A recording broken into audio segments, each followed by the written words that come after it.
Pilipinas, pero in many other countries around the world, nauuso na ulit ang populism, nauuso na ulit ang protectionism. Di ba kung dati, tutulungan yung mga karating bansa, magbubuksan yung, we open your doors to the products and the ideas of your neighbors. Ngayon parang iba na ulit. Tapos yung extreme nationalism, we see how the US is changing now, di ba? Biglang galit na sa immigrants, biglang nagiging issue na ulit yung racism. And for a very long time, parang nababalik ulit yung sinaunang inayawan na. Bumabalik ulit ngayon. So, and we ask ourselves, why is everything happening again? But this is shaping how states respond to the challenges of nation building. Hindi na pwede yung mga dating formula. Kasi umiiba na talaga yung lahat. Globalization has also blurred geopolitical boundaries. And what was once lauded as a step forward for mankind is now considered as a threat to the nations, to the state's sovereignty and survival in the 21st century. Ang big deal na naman ngayon is AI, artificial intelligence. It's taking away a lot of jobs. It's something that we can't stop.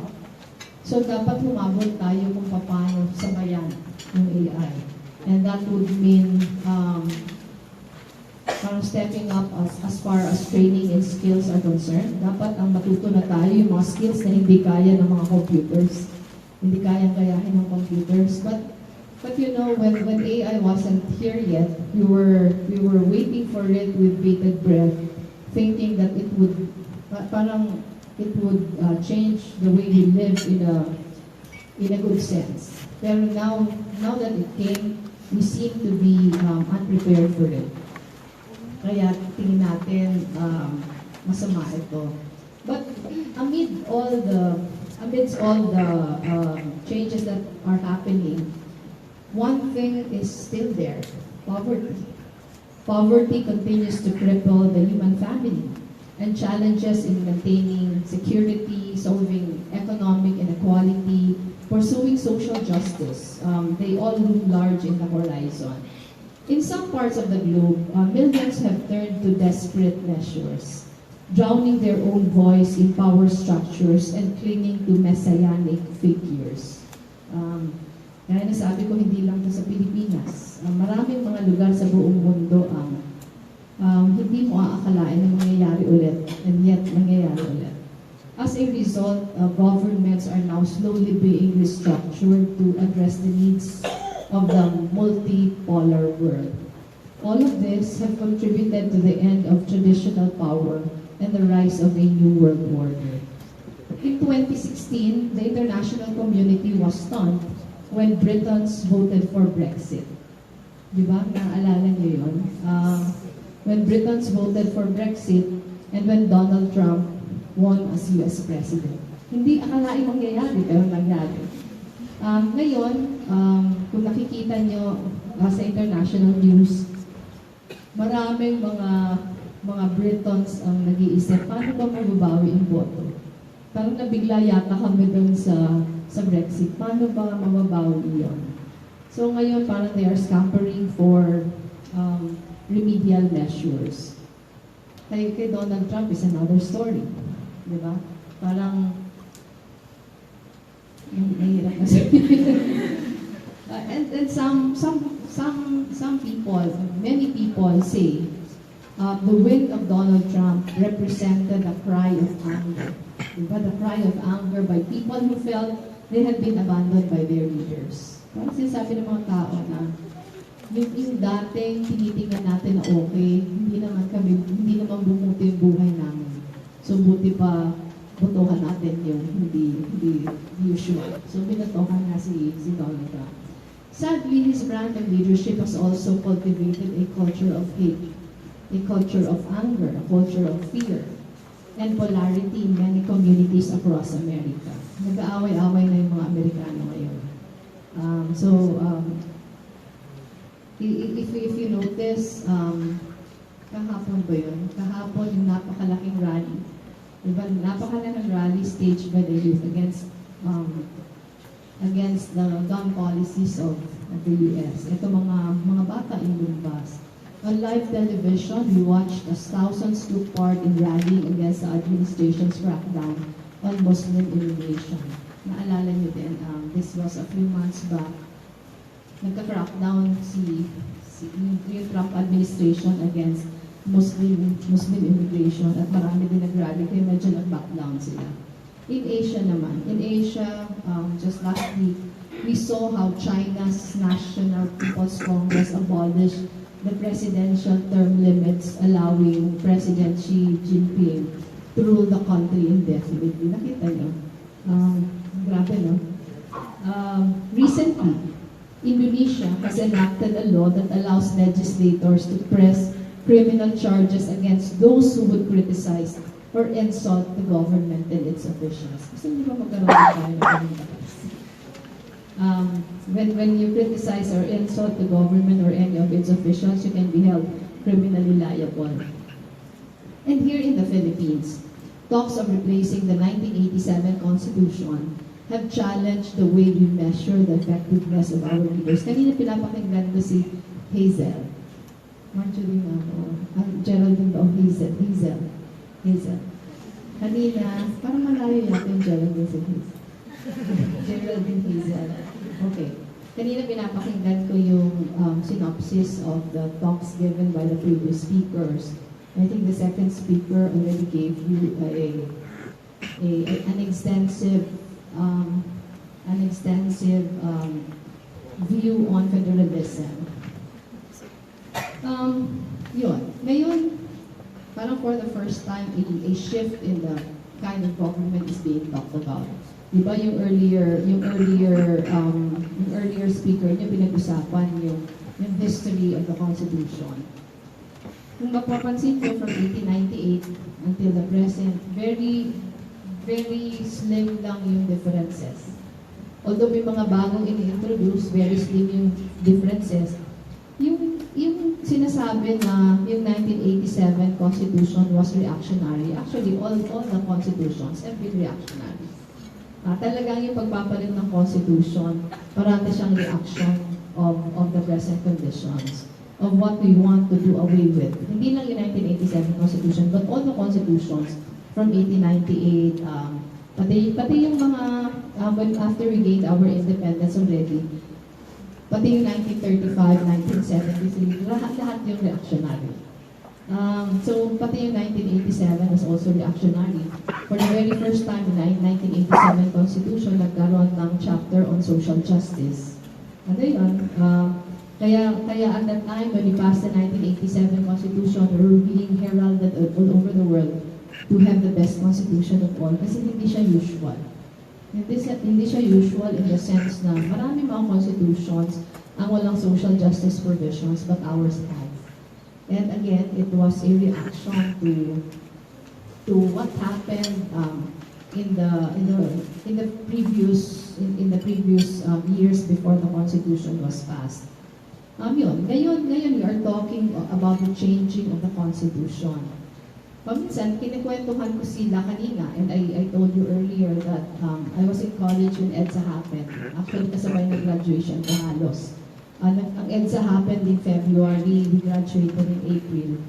And sabi ko siguro hindi din kami mag-blame kung bakit ganito yung pagtingin namin sa mga, because we are shaped by things that happen in our midst, diba? And kami naramdaman namin yung atrocities of the past, nalaman namin yung mga freedoms na nawala sa tao. So we are reacting in the way we are parang reacting now. Para sa amin, who took part in the EDSA revolution, parang yung promise ng better life, nandun talaga yun. So it is a reality that many of our kababayans are angry, are disillusioned, are confused, and are asking, why has democracy not brought us the progress that we desire? What will it take to make growth truly inclusive so that we can reverse the widening gap between the rich and the poor? Actually, nung pinasa yung 1935 Constitution, yun yung pinag-uusapan. Parang every time a Constitution is passed, it gives me hope eh. Pero false hope kasi yung sasabihin mo yung Constitution na to, ito yung makakasolve ng lahat ng problema natin. Kaya every time may bagong Constitution, merong frustrations that go with it. Parang pag pinapasa yung Constitution, sasabihin, hindi naman tayo yumaman, hindi naman bumuti yung buhay natin, hindi naman naayos. Kasi hindi naman yung Constitution is supposed to provide the framework. Pero the doing or the undoing depends on sa atin din. So, ang biniblame yung Constitution. Parati naman ganun. Actually, it's just history repeating itself. But you know, this disillusionment, this frustration is again now the backdrop that the current administration parang it is the backdrop by which the current administration is endorsing a shift from a unitary to a federal form of government. So ito yung dahilan kung bakit, dahil sinabi nila ng 1987 Constitution, hindi naman nasolve yung ating problema. Sino naman nagsabing kakasolve ng problema? Kasi yung problema, hindi lang naman yung Constitution magsusolve. And the reason being given for the proposed shift, one of the big reasons being given to the proposed shift is to spread development outside of Metro Manila. Masyadong imperial yung Manila. Tayo mga probinsyano, ganun din yung pakiramdam natin, di ba? Parati na lang Maynila, hindi nakikita yung mga nasa labas ng Maynila. And according to some of the proponents, federalism would provide a more efficient way in allocating government resources to far-flung provinces, particularly those in Mindanao.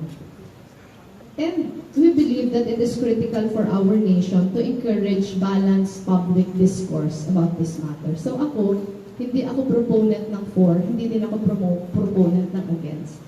Pero proponent ako ng healthy debates. Proponent ako na maging balanced yung discussions. Proponent ako na bigyan ng boses yung lahat.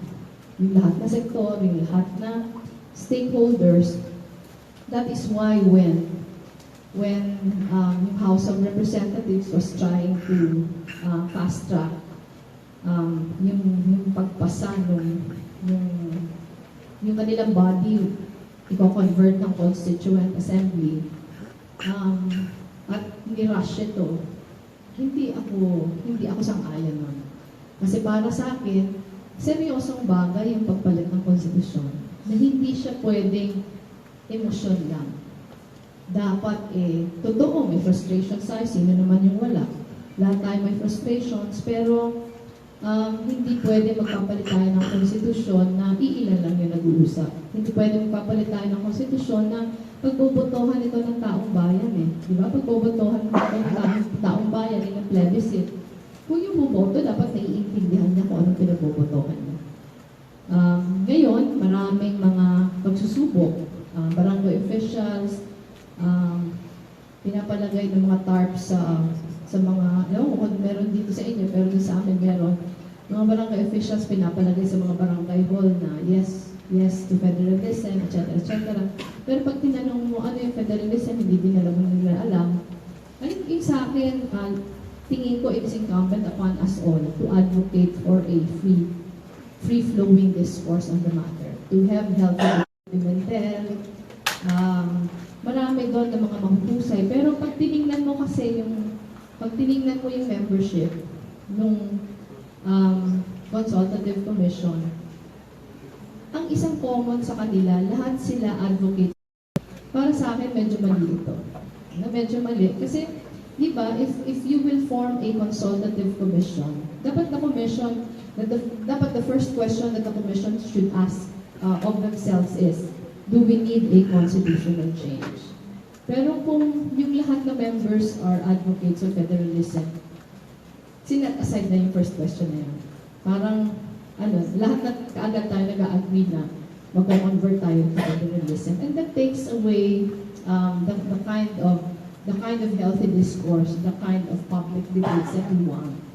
Kasi para sa akin, I'm open to constitutional amendments kung kailangan. Pero pag ang first question to ask of ourselves is, do we need it? So, sa akin lang, ina-advocate ko, hindi buwagin yung consultative commission, but to expand the membership.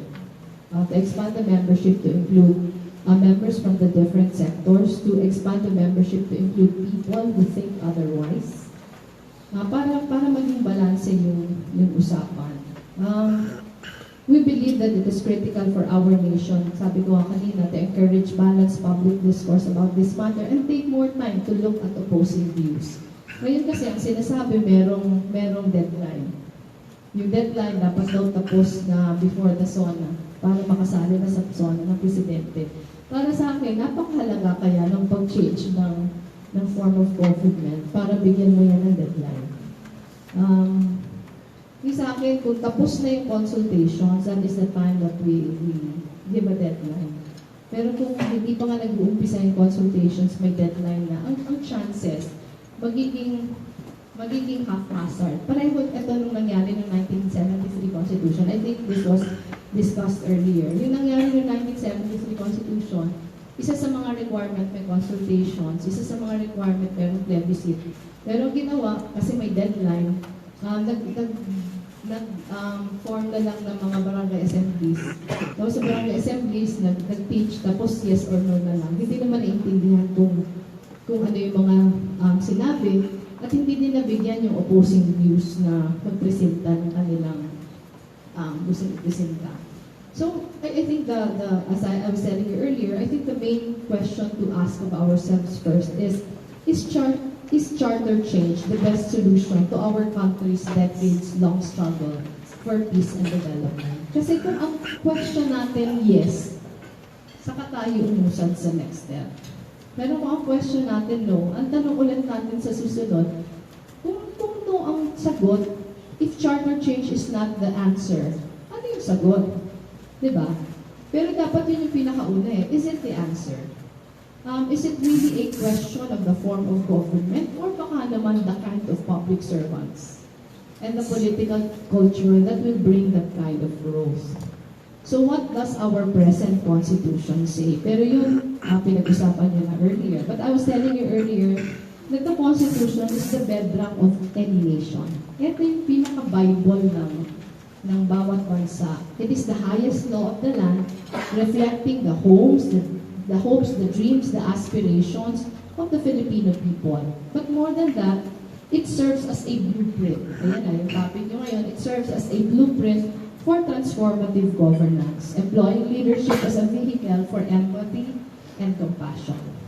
Now that the issue of charter change is upon us once again, we now have to ask whether the Constitution that was passed 32 years ago is now irrelevant and inadequate. Yun yung sunod na tanong, di ba? Is it now irrelevant and inadequate?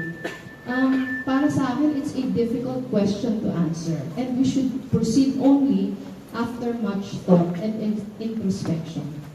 Hindi dahil galing ka sa dating administrasyon, sasabihin mo na masama yung 1987 Constitution. Dapat sasabihin mo masama siya dahil. Di ba? But you can only answer the dahil pag you proceeded with much thought and introspection already.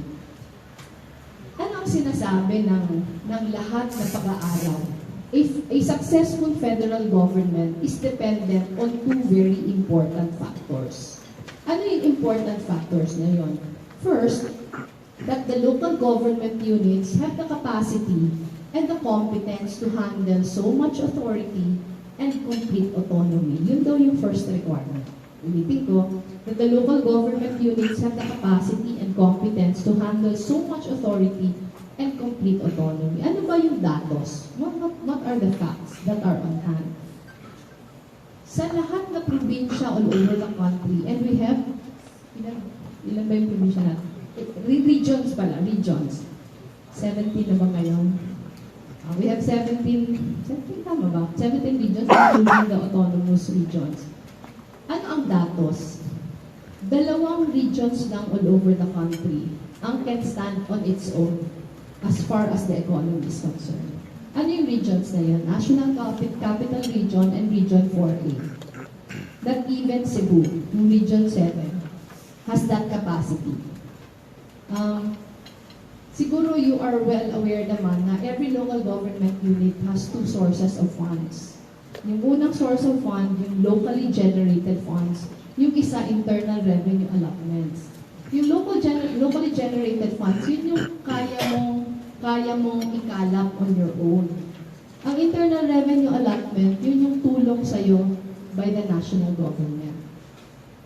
Yung sinabi ko, ang can stand on its own lang, yung dalawang regions na yun, National Capital Region saka Region 4A, sila lang dalawang regions yung mas mataas yung locally generated funds sa internal revenue allotment. Halimbawa sa amin sa Bicol. Sa buong Bicol region, and that includes 6 provinces and ilan na ba yung cities sa amin? 7 yata, 7 or 8 cities. Sa buong Bicol region, Naga City lang, not even Legazpi. Naga City lang yung may locally generated funds na mas mataas kesa sa internal revenue allotments. So sabihin, pag inalis yung internal revenue allotments, yung mabubuhay lang yung Naga. So, in that context, yun yung tanong natin, gaano ba ka-strong yung capacity sa competence ng local government units to handle authority and complete autonomy? Yun. Ang second requirement for a successful federal government is that clan-based networks and systems of patronage do not dominate politics. Ulitin ko, yung second requirement, according to studies, is that clan-based networks and systems of patronage do not dominate politics. Ano gusto mong sabihin? Sa atin, practical experience tells us that we do not enjoy that. A quick look at the existing laws would reveal that we have not crafted any restrictions or term limits on dynastic rule. The 1987 Constitution, sinasabi na yung Constitution na provide na bawal yung political dynasties, pero hindi naman tayo nagpasa ng batas para bigyan ng buhay yung constitutional provision na yun. Up to this day, political families continue to take hold in many of our towns, provinces, and municipalities. It is well documented the way clans resort to violence, threats, and intimidation to present their baluartes. An anti-political dynasty bill has been filed every year since the 8th Congress, 17th Congress na ngayon. Ako, I was part of the 16th Congress and I was one of the authors of the anti-political dynasty law. Talagang hindi siya mapapasa. Dahil yung composition ng House of Representatives, at that time, we were 276 members of the House. Only 35 of us were not coming from political dynasties. Ngayon may bagong numbers, ibabasa ko sa inyo later on. And there seems to be, there is little interest in seeing it pass. Alam naman natin yan lahat. This despite the fact that studies have shown that areas with political dynasties tend to be underdeveloped compared to their nearby localities. Ito based on research. In addition, the monopolization of government positions lessen the opportunities of other citizens to serve in government, thus giving us less perspectives in finding solutions. Diba? Ano nyo naman yun? Pag natatapos yung three terms, diba? Matatapos yung 3 terms, ano ba yung kinagawian?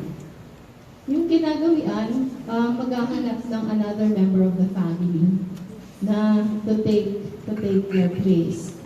Hindi lang yun. Halimbawa, congressman ako ngayon, matatapos na, magta-term limit na ako, hahanap ako ng member of my family na papalit sa akin.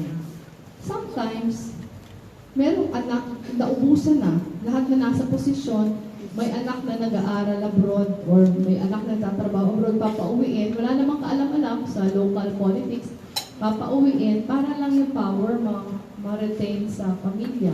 Tapos ako, na mag-end na yung term ko, maghahanap na naman ako ibang posisyon. Hanggang, madalas ako umikot sa buong bansa ngayon, napakarami mga lugar na governor, asawa niya yung vice gov niya, anak niya yung mayor, isang anak niya mayor ng another town, isang anak pa, o apo, barangay captain, gano'n. Tapos kapatid, congressman, magkakapatid, mga magulang and their children. Ano talaga? Medyo uso siya. Marami nakikiuso. Yun yung ano. At ano ang kasamaan nun? Yung parang pagiging kampante sa status ko. Pag ikaw kasi bago na ikaw contest mo yung nakaupo, parati kang maghahanap ng better ways of governing eh. Pero kung papalit ka lang sa nanay mo, papalit ka lang sa kapatid mo, happy ka na eh. Happy ka na sa papalitan mo. Hindi ka na tumitingin ng ibang perspective. Minsan, yung anak na wala namang kaalam-alam, siya yung nakaupo, pero yung nagra-run pa din yung dati nakaupo. Madalas siya mangyari.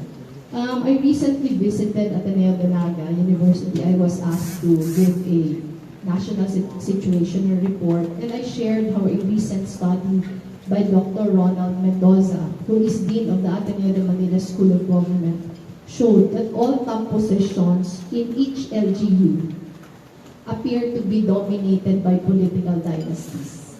From 66 governors, ilan ba yung provinces natin? 81. Out of 81, 66 governors are from political dynasties. 231 congressmen are also from political dynasties. Ilan yung congressmen? Members of the House? About 300.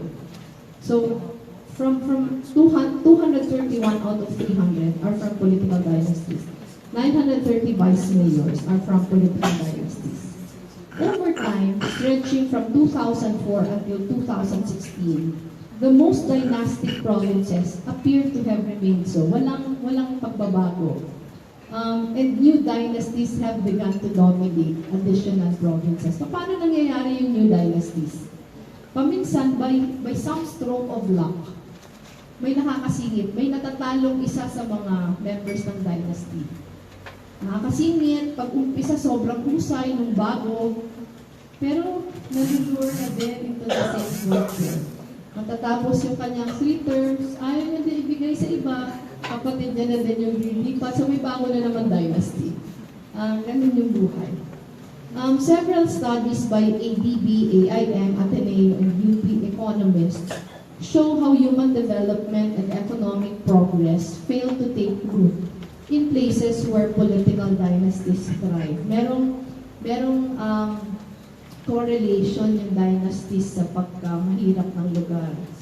The latest empirical study by AIM and Ateneo economists indicate evidence that the growth of fat dynasties is associated with deeper poverty, notably in the provincial periphery, where warlordism and traditional politics thrive to this day. Hanggang ngayon, usong-uso. Dr. Mendoza said, based on his calculations, eliminating fat dynasties should strengthen political parties. Ang fat dynasties, yun yung more than 2. Ang thin dynasties, yung dalawa lang kayo nandyan. Pero yung more than 2, yun yung fat dynasties. And karamihan fat yung dynasties. Sabi niya, if we eliminate fat dynasties, it would strengthen political parties, which would free up at least 25% of local government positions for young and upcoming leaders. Kasi ano nangyayari ngayon? Halimbawa si Hazel, mahusay, student leader. Pwede namang maging mayor, di ba? Pwede maging mayor.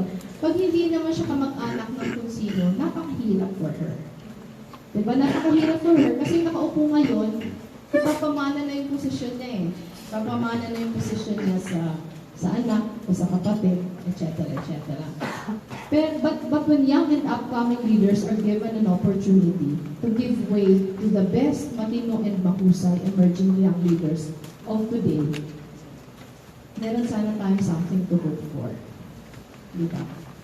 If we want progress and development to trickle down to the farthest and most remote communities, perhaps we must take bigger strides in changing our political culture.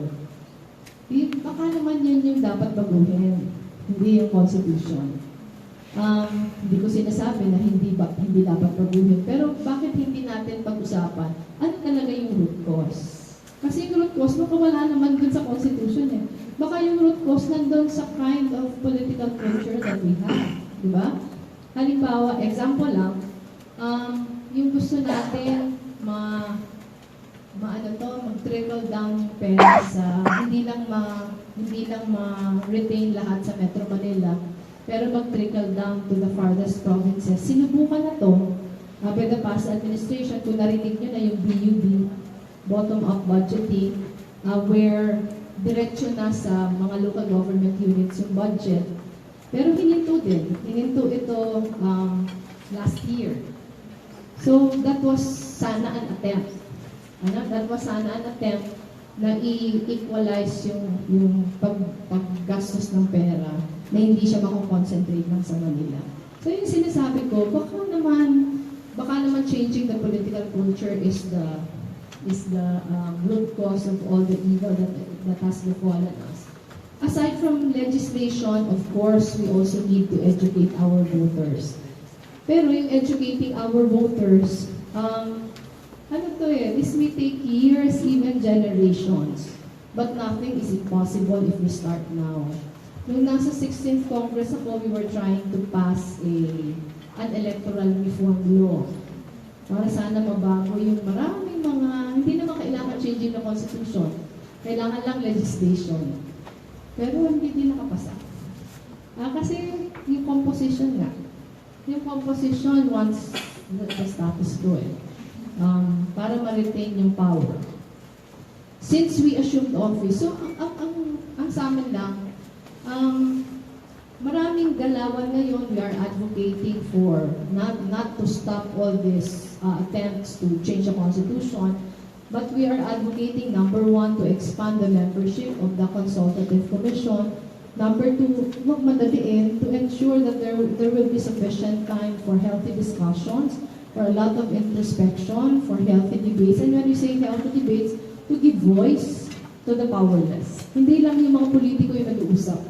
Pero bigyan naman ng boses yung mga iba't ibang mga sektor na nasa paligid natin.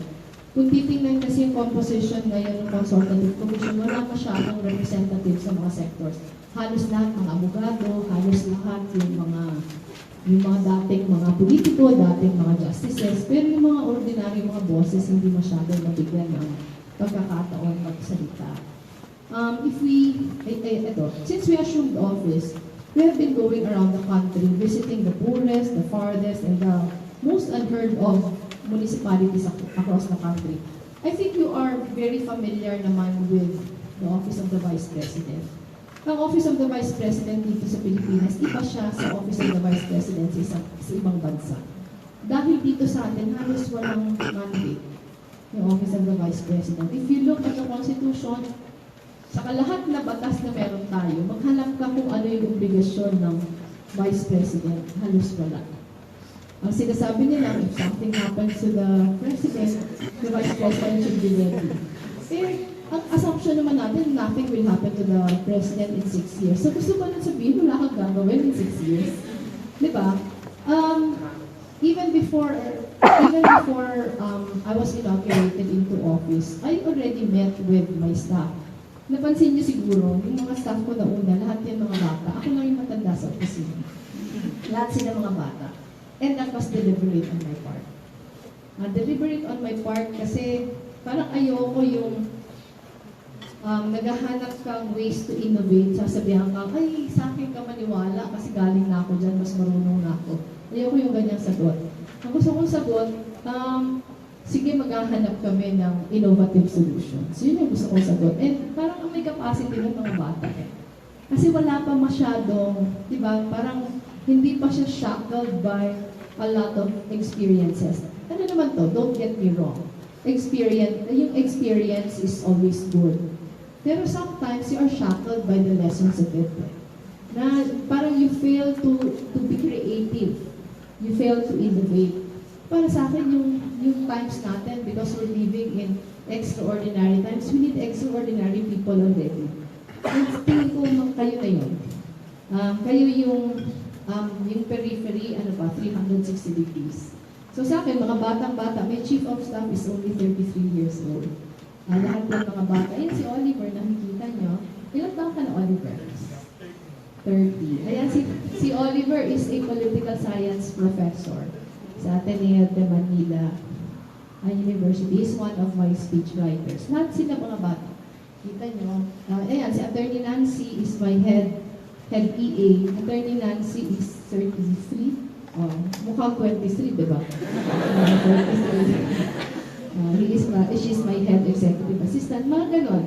I think the average age in my office is only 26. I have staff as young as 21. And I think that's a good thing. Pero yun, yung hindi pa kami, pwede kayo mag-intern sa amin kung gusto mo. Marami kaming interns na mga college students.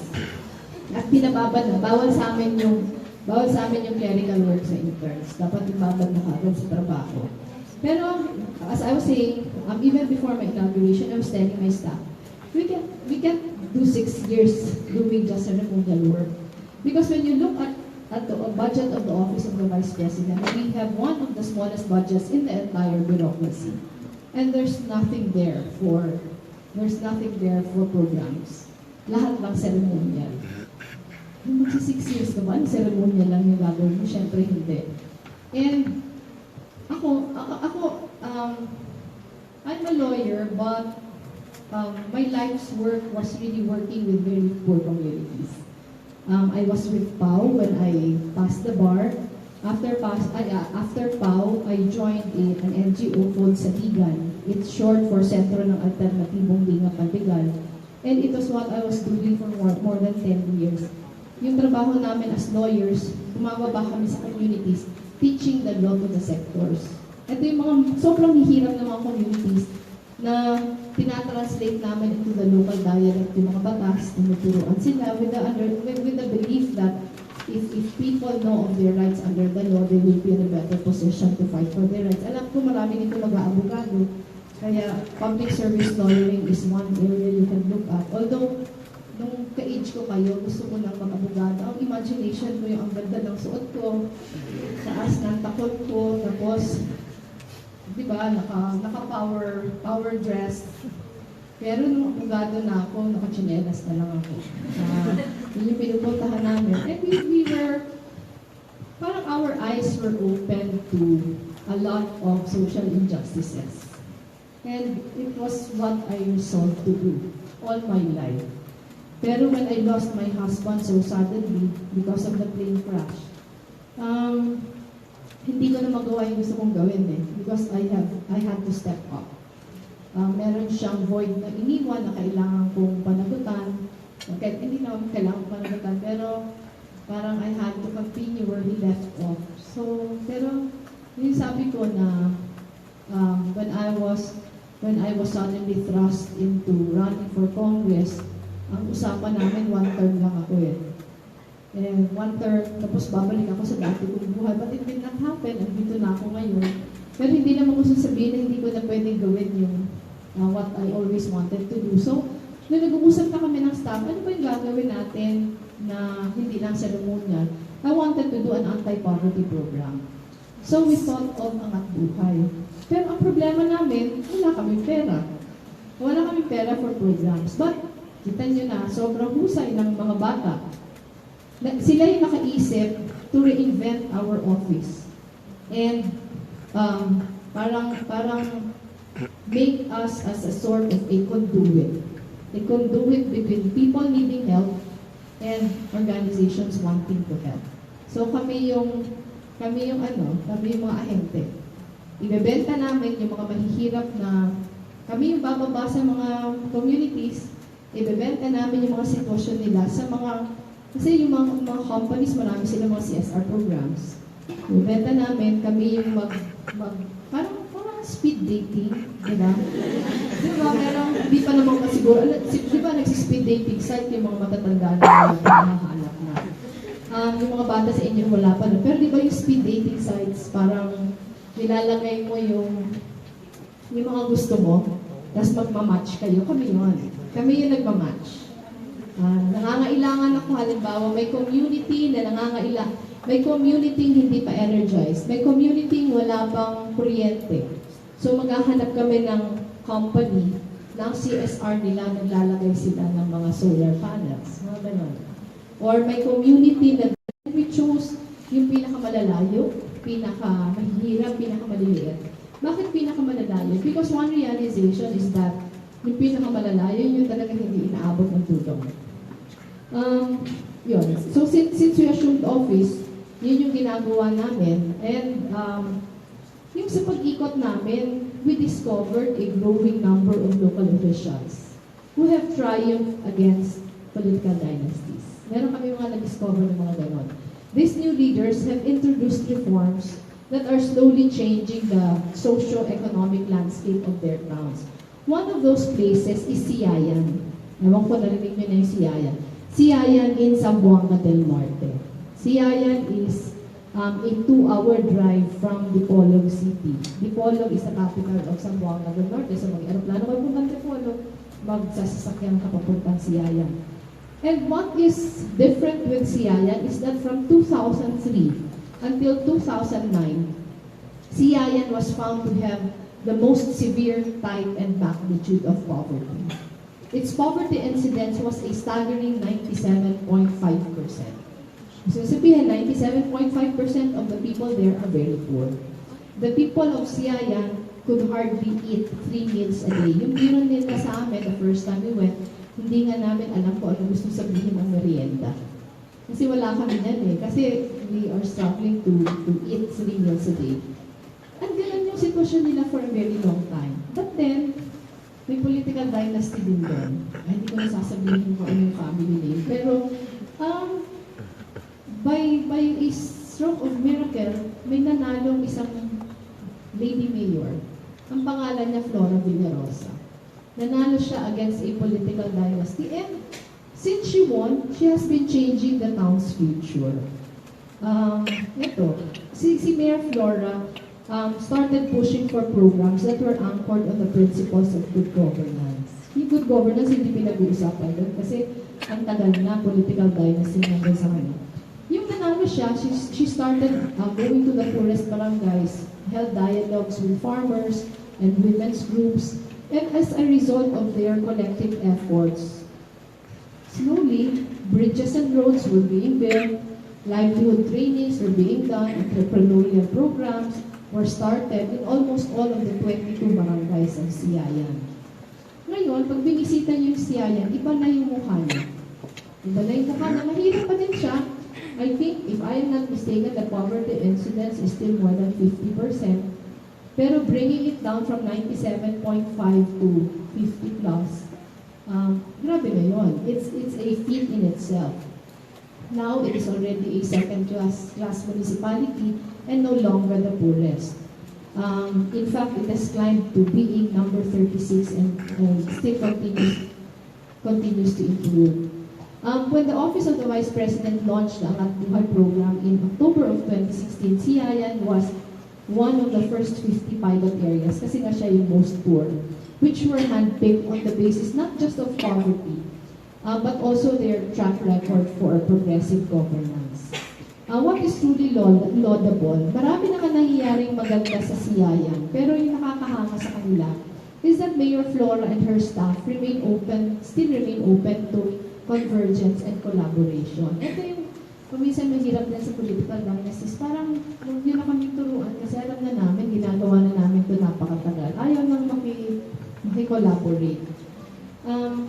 Last year, we partnered with the Philippine Toy Library and opened a beautiful play space for the children of Siayan. Nung nilagay namin, kasama ako, nung dinala yung mga toys doon, parang first time nakakita ng mga laruan yung mga bata. Gabi na ayaw pa nilang umuwi. Alam niyo yung little tykes na slide? Yung ang baba lang na slide na parang yung steps niya yata 2 or 3 lang bago ka mag-slide ulit. Sobrang haba ng pila doon, yung mga bata. Sobrang happy nila. Yun, nagdala kami noon. We also brought our Angat partner, yung Card MRI, when we visited in 2016 to start microfinance programs for local women entrepreneurs. A month ago, we also began a feeding program in partnership with Hapag Casa. Last month, parang hindi pa yung last month, 3 weeks ago siguro, last month na ba?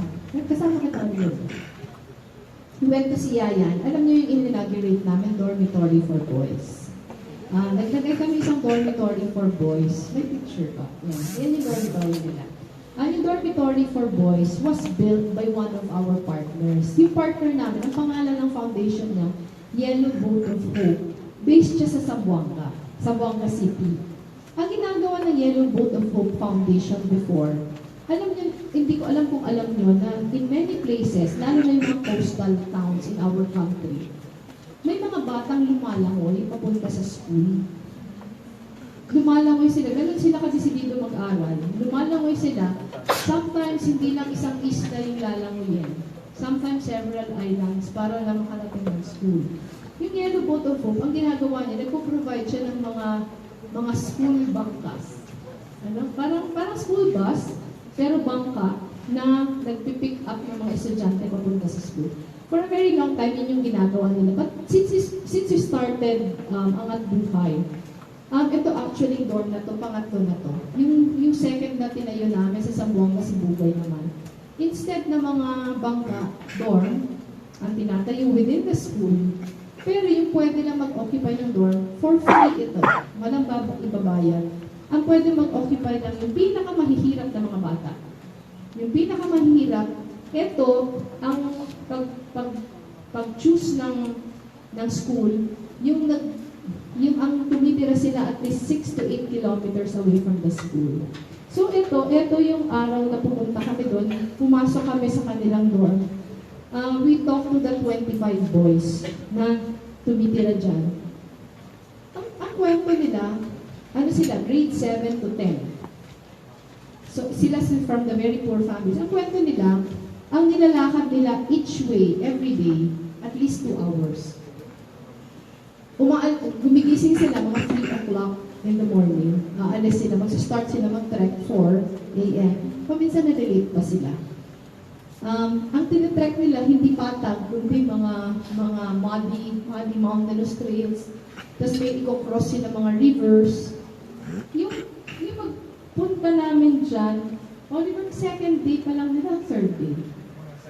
Second day, sabi nung dorm master, ang problema, ma'am, alas 3 ng umaga, gising na ang mga yan. Kasi sanay na sila na alas 3. Pero nung nagsalita sila isa-isa, meron nga dyan, ma'am, tignan nyo, ang liliit namin kasi mula nung maliliit kami, ganito na naglalakad na kami ng grabe.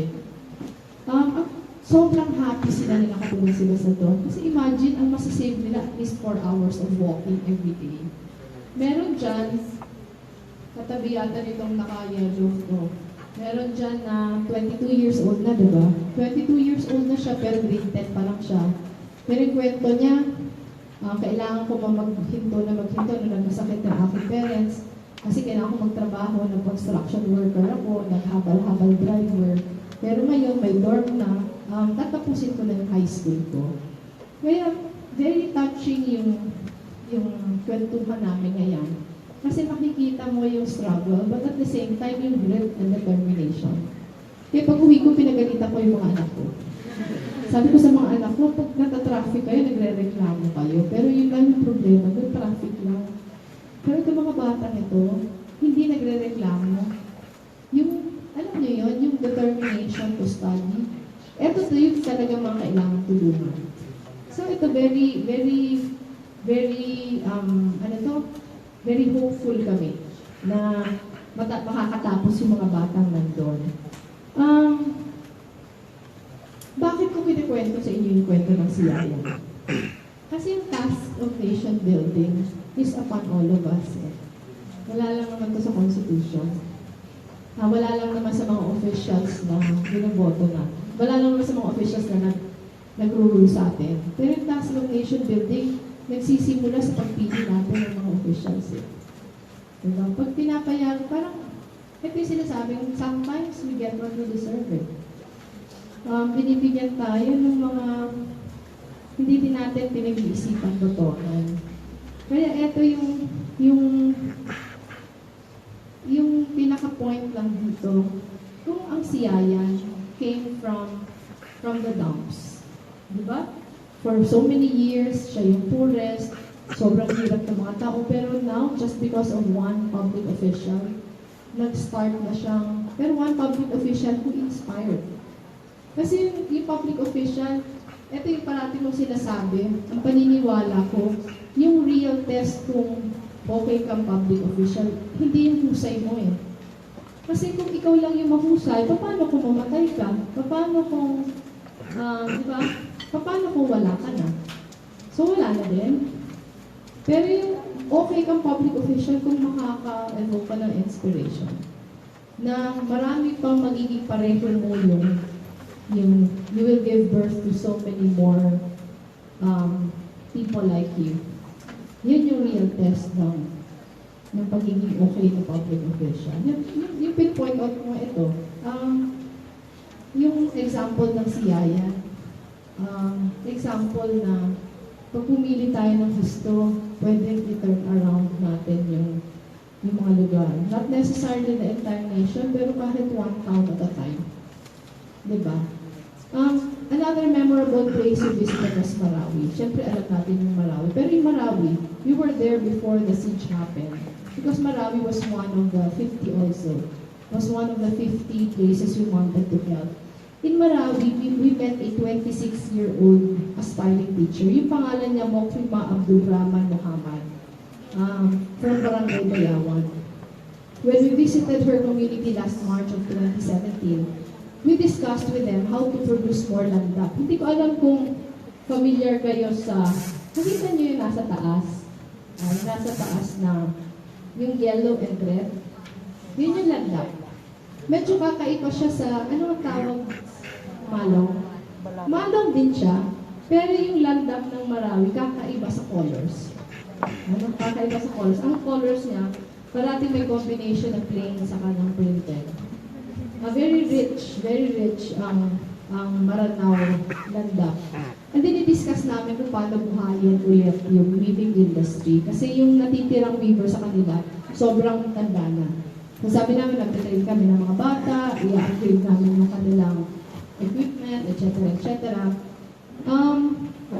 In fact, may mga kausap na kami dito mga markets na pwedeng maging, pwedeng mahatidan yung kanilang landap, etc. Pero the Marawi siege took place. So, yung nakahanap na kami ng money na pag-uumpisahan nila from Metrobank Foundation, yung money ginamit muna nila sa pagbili ng mga sewing machines. Kasi habang nasa evacuation center sila para meron ng hanap buhay na nangyayari. Because they had to evacuate. And like many residents of Marawi, Mokrima escaped her home, bringing only her clothes and leaving everything else behind, including their source of livelihood. So gaya na sabi ko, fortunately, through the generosity of our partner, Metrobank Foundation, yung Marawi women weavers were able to start their livelihood right away while they were in the evacuation centers dahil dun sa mga sewing machines. Just last week we were in Marawi. Yung team namin returned there to attend the groundbreaking of our Angat Buhay village in Barangay Salungsongan. Hindi ko alam ba yun? Yeah. And barangay sa Kusongan. Pero alam niyo, yung Angat Buhay Village na yan, walang pera from government. Merong group of women na nag-raise ng funds. Ang intention ng pag-raise nila ng funds para tulungan ako sa protest case. Meron akong kailangan i-deposit sa court na 7.5 million. Hindi ko na-raise. Until now, hindi ko pa actually na-raise. Pero, nag-raise sila. They were able to raise 7.5 million. Nung ibibigay nila sa akin, I couldn't accept it. Kasi bawal. Bawal, syempre gusto kong tanggapin kasi hindi na ako nakaka-raise, pero bawal as a public official. So, ang ginawa ng grupo, ang tawag nila sa sarili nila, piso para sa laban ni Leni. Ang ginawa ng grupo, nag-file sila ng petition before the Supreme Court for the Supreme Court to receive the amount. Pero dinenay yung petition nila. Kasi sabi ng Supreme Court, if we will receive that is like donating to the Vice President. So, ang sabi nila, i-donate na lang namin sa Angat Buhay program. Yun pwede yun, kasi hindi naman sa akin. Pero, nung i-donate na nila sa amin, kunento nila na, ma'am, alam mo, Marami dito, itong 7.5, marami dito 100 pesos lang yung binigay.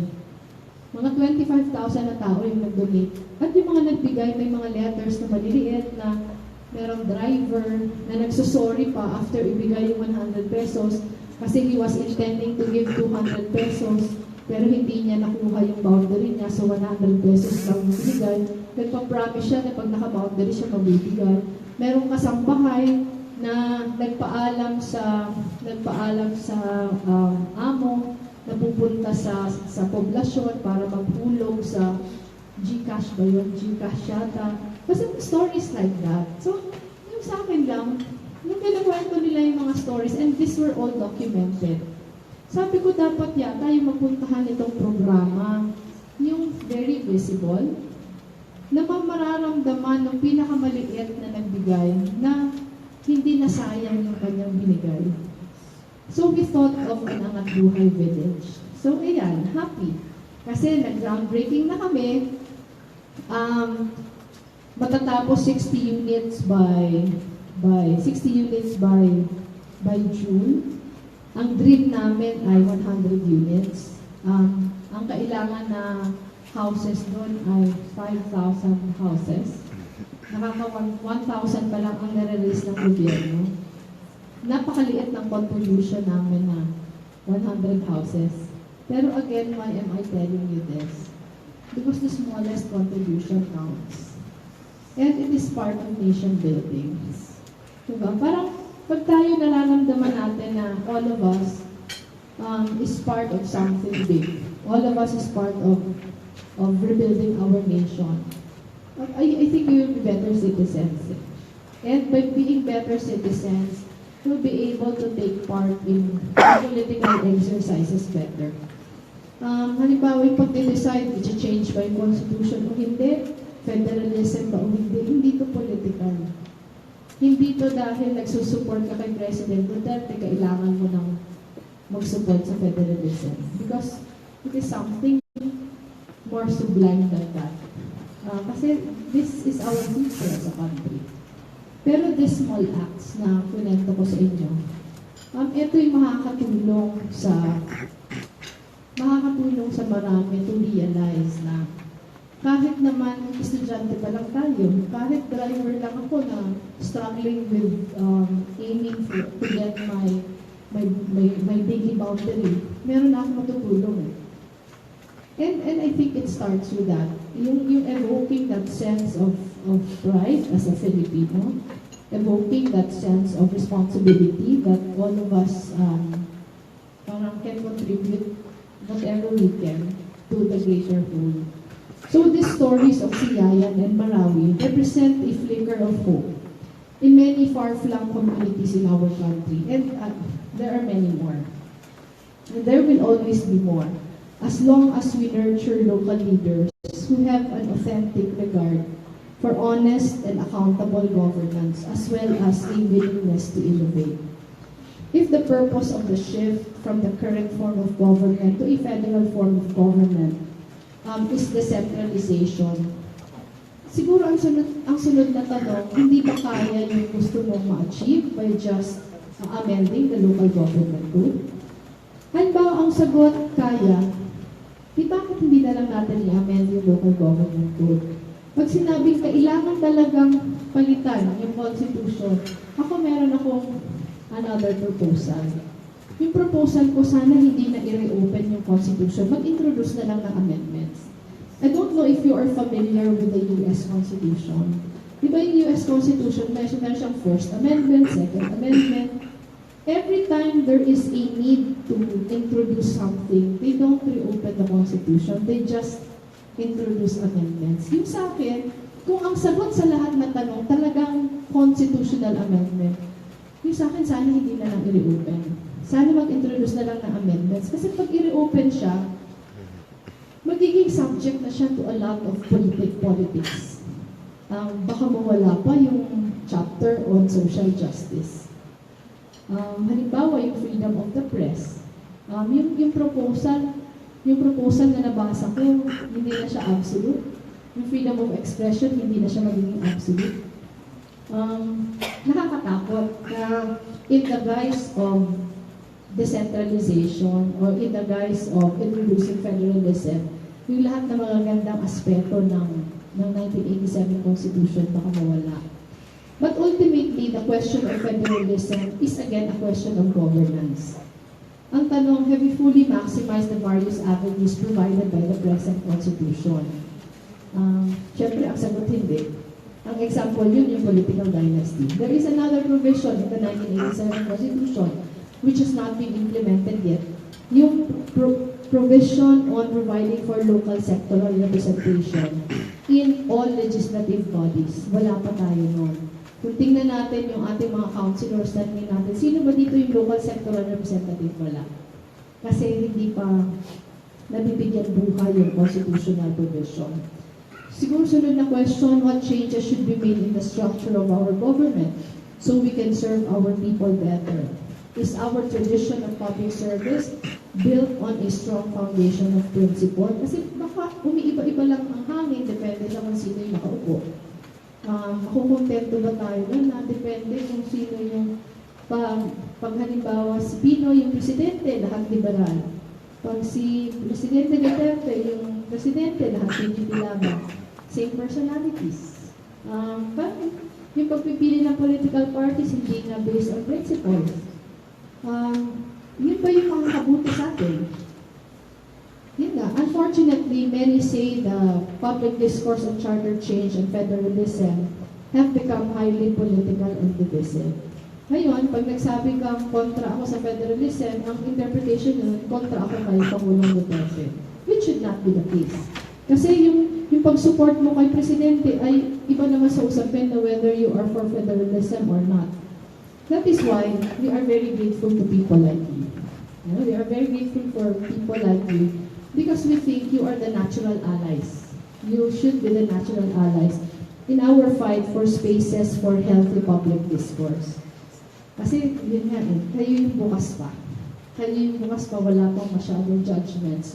Marami na kayong judgments. Pero pagdating sa politika, wala pang masyado. Gusto kong sabihin, willing pa kayo to look into different perspectives. Kaya, yung palagay ko, yung mga pagtitipon gaya nito, I was told by Hazel, and paano ulit pagpinasa pang Lorge.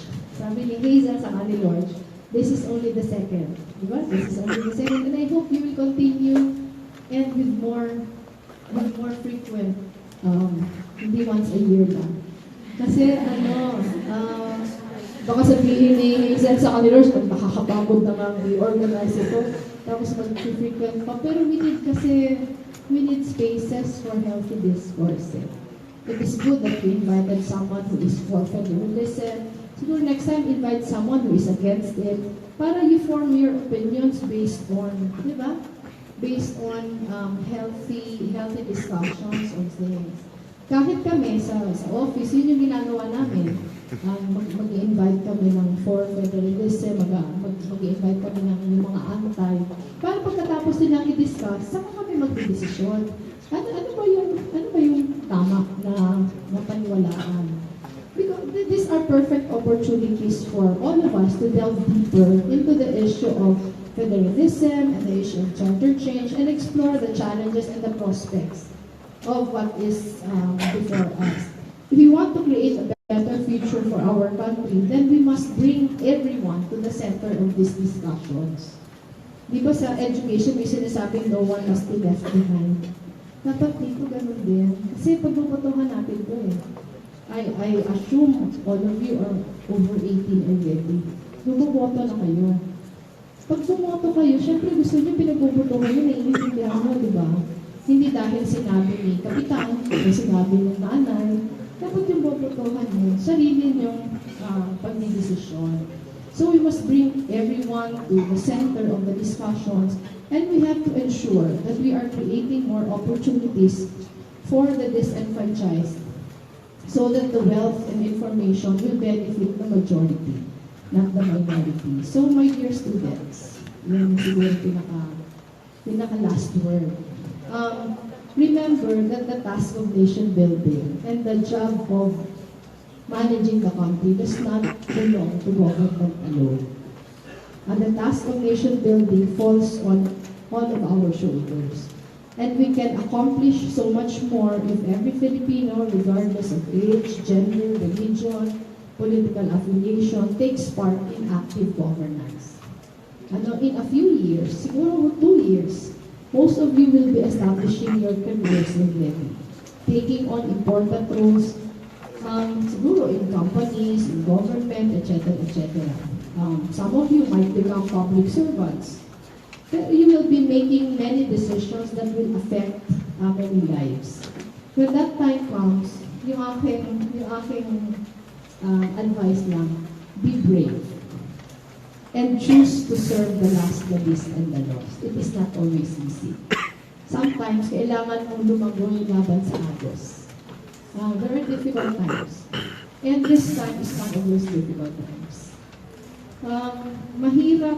Mahirap lumangoy sa agos, lalo na pag yung tumitira sa'yo, left, right, center, pero you have to go on fighting.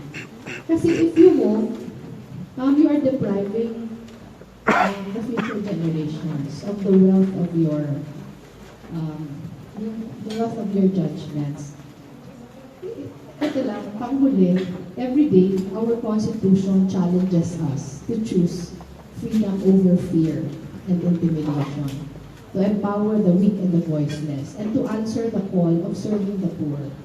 Let us not allow the sacrifices. Ito yun. Yung lahat ng Constitution, may mga nagpakamatay para dyan. Yung lahat ng freedoms natin, na-achieve natin, because there were a few brave ones who were willing to die for us. Sana wag natin sayangin yung kanilang sakripisyo.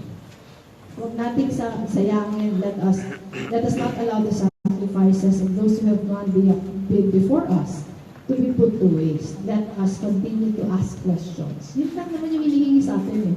Wala namang hinihinging iba. But for us to ask questions and to seek ways to uplift the lives of our fellow Filipinos. So, hindi ko alam kung sasabihin nyo, ano ba yun, inimbita namin para bigyan kami liwanag, pero yung sabi sa amin, magtanong pa daw kami. Pero, yun eh. Yung obligasyon natin ngayon is to ask questions. Kasi it is the only way by which we can help in nation building. Not the only way, it is one of the better ways for us to help in nation building. 32 years ago, when the 1987 Constitution was enacted, the people before us dreamed of a better Philippines.